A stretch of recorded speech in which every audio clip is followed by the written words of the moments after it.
ডাকসু নির্বাচনে ছাত্র শিবিরের সমর্থিত প্যানেলের স্মরণীয় বিজয়। এখান থেকেই জামাতে ইসলাম সবাইকে জানান দিল 2026-এর নির্বাচনে হয়তোবা তারা সরকার গঠন করতে পারে। আর অন্যদিকে বিএনপির 17 বছর এত অত্যাচার সহ্য করা সত্ত্বেও ডাকসু নির্বাচনে তাদের এই বিশাল পরাজয়। কেন এই দুই দলের মধ্যে দুই রকম সূচনা শুরু হলো? এর অন্যতম কারণ হচ্ছে কৌশলগত অবস্থান এবং দলীয় নেতাকর্মীদের ব্যাপক ভূমিকা।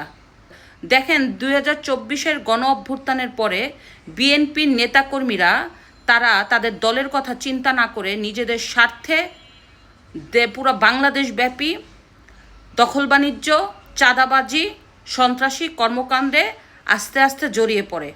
আর অন্যদিকে জামাতে ইসলাম খুব কৌশলগতভাবে সরকারের উচ্চপদস্থ কর্মকর্তায় জামাতে ইসলামের লোকজন নিয়োগপ্রাপ্ত করেন, যার কারণে জামাতে ইসলাম ধীরে ধীরে স্কুল, কলেজ, ভার্সিটি, সচিবালয়, বিচার বিভাগ দখল করা শুরু করে।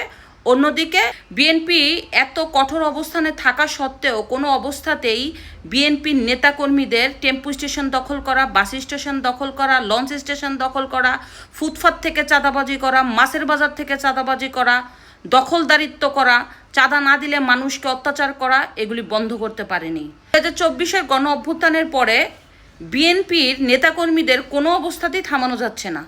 তারা অহংকারী হয়ে উঠেছে। তারা নিজেদেরকে মনে করতেছে আগামী সরকার গঠন করবে। তারা ভুলেই গেছে যে বাংলাদেশে এখন সোশ্যাল মিডিয়া আছে এবং 30 বছরের আগের মতো বাংলাদেশের মানুষ আর নাই। বাংলাদেশের মানুষ এখন নিজেদের মত প্রকাশ করতে পারে সোশ্যাল মিডিয়ার মাধ্যমে।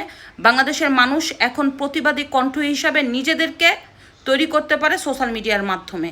তাই এই জায়গাগুলি চিন্তা না করে বিএনপির নেতাকর্মীরা যেভাবে বিএনপিকে ডুবাইছে, সামনে আরও ডুবানোর পালা। এখন যদি বিএনপি সতর্ক না হয়, এখন যদি বিএনপি 2026-এর নির্বাচনকে ঘিরে তাদের কঠোর অবস্থানে না যায়, তাহলে বিএনপি কোনো অবস্থাতেই সরকার গঠন করতে পারবে বলে আমাদের মনে হয় না।